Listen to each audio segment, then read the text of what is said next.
இப்ப ஜெயலலிதா அம்மையார் வந்து பிரச்சார கூட்டத்துக்கு போகும்போது திட்ட வகுத்ததே இவருதான் அப்படின்னு சொல்றாங்க. அது மட்டும் இல்லாம இப்ப யார் சொன்னாரு? அவரே சொல்லிக்கிறாரு. இல்ல மேம், பல மூத்த அரசியல்வாதிகள் விமர்சகர்கள் சொல்ற அந்த ஒரு கருத்து அதுதான். அவங்களோட கருத்து மட்டும் இல்லாம அது நடந்திருக்கு மேம். என்ன நடந்திருக்கு? ஜெயலலிதா அம்மையாருடைய ஒரு பாராட்டையும் பெற்றிருக்காரு. அத வந்து அவங்களே அவர் பண்ண வேலைக்கு வேணா பாராட்டு பெற்றிருக்கலாம். இப்ப பண்ற வேலைக்கு பாராட்டு பெற முடியுமா? புரட்சி தலைவர் அம்மா கிட்ட இருந்து கேக்குறேன். இப்ப தாவேக்காவுக்கு அது பலம்னு ஏன் சொல்றாங்க? இல்ல தாவேக்காவுல எந்த ஒரு மூத்த உங்களுக்கு திருப்பி புரியல, அதுதான் நான் சொல்றேன். இப்போ வந்து அவர் சொன்ன வார்த்தை என்ன தெரியுமா? அதிமுகக்கும் திமுகக்கும் எந்த வித்தியாசம் கிடையாது இல்லை அப்படின்னு சொல்லிட்டு சொன்னாங்கல்ல.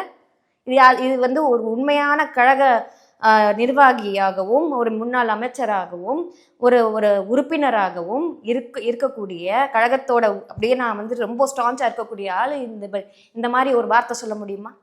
நான் சொல்லட்டுமா இப்போ அதே மாதிரி இன்னொரு வார்த்தை? அவர் ஏத்துப்பாரா? கருணாநிதிக்கும் செங்கோட்டையன் அவர்களுக்கும் எந்த வித்தியாசமும் இல்லை அப்படின்னு சொன்னா ஏத்துப்பாரா? அப்போ வந்து தாவேக்கால வந்து செங்கோட்டையன் அவர்களை வந்து சேர்த்துக்கிட்டாங்கன்னா அப்போ வந்து கருணாநிதி அவர்களை சேர்த்துக்கிட்டது சமம் தானே?